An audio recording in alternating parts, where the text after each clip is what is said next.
This is the sixth year of the festival, and each year it sort of reincarnates itself into a new format with new themes and new audiences.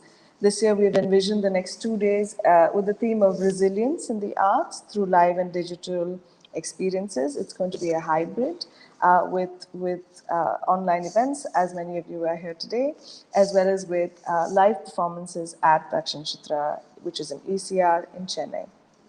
On the outset, I'd like to also acknowledge and give my deep gratitude and thanks to our partners, British Council, Goethe Institute, Alliance Française of Chennai, along with our sponsor, TVS Emerald, for partnering with us for Utsavam 2021. So today we'll be talking about resilience and really talking about the livelihoods and the future of the creative sector. Very especially for one thing is that it's 7:30 a.m. in Paris now, and she really agreed to join us in this very early morning panel. So thank you so much, Agnès, for that. I'd like to thank as well ICOM France. ICOM, it's the International Council of Museums, who actually help us in putting together the panelists, and it's important to mention. So the second panelist is Mr. Ganga Rotela. He's a physicist and a science communicator, advisor to the Department of Science and Technology, Government of Uttarakhand. It's based in Dehradun.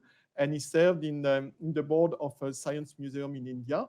And both of them are real experts in science museum. And I'm very glad that they agreed to share their experiences and their view on this particular topic of audience development. So I'd like to hand over the stage to Agnès Parent. So thank you, Agnès, for being with us so early in the morning and for sharing your experience. Thank you.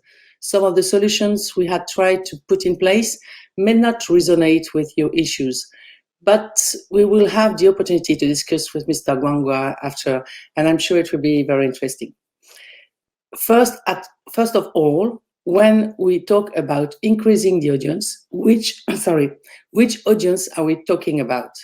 Today, museums are developing actions inside and outside their walls. For example, I will take the example of my museum. Our audience is composed of more than 3 million visitors paying a fee, 100,000 visitors of our libraries. You can move the slide. 30,000 people who participate in a free events, 320,000 visitors in our touring exhibitions, which is important for us, and more than 6.5 million visitors on the websites, and more than 500,000 followers on social media. So then you develop your strategy for audience development. So as I told in the beginning, that you need to have data in hand. You must be knowing who has come, who has not come, and who has come, how did they come, what do they expect, how, what is their age group, what are their languages they know. Whether I know in India especially, it's a very serious problem for museums to put labels on the exhibits because we have multilingual society, and we have large tourists going to all over the country now. And if you are only catering to 2 languages policy that many museums have, that is English and the local language, that goes against the wish of the or aspiration of the visitors coming outside that particular zone. Of course, digital contents help, but real life, real actions, meet people and so on. It's a good way to develop the knowledge of culture, of natural history, of science, subject, society, and so on.